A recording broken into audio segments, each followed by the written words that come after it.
ஒரு இமாமிடத்துல அவர மகன் சொல்றாரு, பாப்பா நானும் நீங்கள் தான் தாஜ்யத்துக்கு எழும்பினது, எல்லாம் என்ன இப்படி தூங்குறான்னு சுப தாஜ்யத்துக்கு எழும்பாம. இமாம் சொன்னார் மகனை பார்த்து, மகன் நீ எனக்கு எழும்பினாய், நீ தூங்குறிச்சு தானே, உன்னை விட அவங்க சிறந்தவங்க ஆயிட்டாங்களே. ஏன் பாப்பா, அவங்க யாருடைய குறையையும் பேசாம தூங்கிட்டு இருக்கிறாங்க, நீ தஹஜ்ஜத்துக்கு எழும்பிட்டு அவங்களோட குறைய பேசிட்டியே. இன்றைக்கு உள்ள பெரிய முசீபத் என்ன தெரியுமா, நோய் என்ன தெரியுமா, தன்னை பார்க்கிறது இல்லை, எறால போல தண்ட தலையில் இருக்குது நிறைய பீ, பார்க்கிறது மத்தவனை தான். அவன் என்ன செய்யறான், இவன் என்ன செய்யறான், அவன் குறை என்ன, இவன் குறை என்ன. இதால உள்ள நஷ்டம் என்ன தெரியுமா, எங்களுடைய எல்லா அமலும் அழிந்து விடும். சொல்லுவாங்க உலமாக்கள், நீங்க யாரையாவது பத்தி பேசுறதா இருந்தா அவங்களோட உம்மா வாப்பா பத்தி பேசு.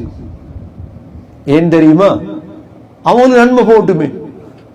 என் அம்மா அவ்வளவு கெட்டவள் பேசுங்க, எங்கட வாப்பா அவ்வளவு கெட்டவன் பேசுங்க, ஏன் நன்மை போட்டுமே. உண்டு. ஒரு இமாம் இருந்தாங்க, இமாம் நவவி ரஹிமஹுல்லா. இமாம் நவவி என்றால் அதுக்கார் எழுதினவங்க, ரியாது சாலிஹீன் எழுதினவங்க, பெரிய இமாம். இந்த இமாமுக்கு ஜமாலுத்தீன் ரீமி என்ற ஒரு இமாமும் இருந்தார் அந்த காலத்தில். அவர் இமாம் தான், அவரும் மௌலவிதான். இவரு இமாம் நவவி ரஹிமஹுல்லாவோடு ஏசுறது. ஆனா இமாம் நவவி ரஹிமஹுல்லா ஒன்றுமே பேச மாட்டாங்க. தம்பி என்ற கிதாபுக்கு இவர் தான் விரிவுரை எழுதினார், ஜமாலுத்தீன் ரீமி. இமாம் இப்னு ஹஜர் அஸ்கலான் ரஹிமஹுல்லா துரருல் காமினா என்ற கிதாப் எழுதுறாங்க, ஜமாலுத்தீன் ரீமியுடைய சக்கராத்,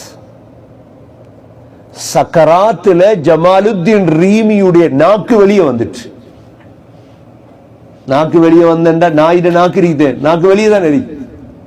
நாக்கு வெளியே வந்தா முகம் எல்லாம் கருத்துட்டு ஜமாலுத்தீன். என்ன செய்யறது இப்ப, மக்கள் எல்லாம் மையத்தை பார்க்க வாராங்க, மக்கள் எல்லாம் மையத்தை பார்க்க வாராங்க. என்ன செய்யறது, மையத்தை குளிப்பாட்ட கூட மறைச்சு குளிப்பாட்டுறாங்க. ஒரு பூனை ஒன்று வந்து அப்படியே நாக்க கடிச்சிட்டு எடுத்துட்டு.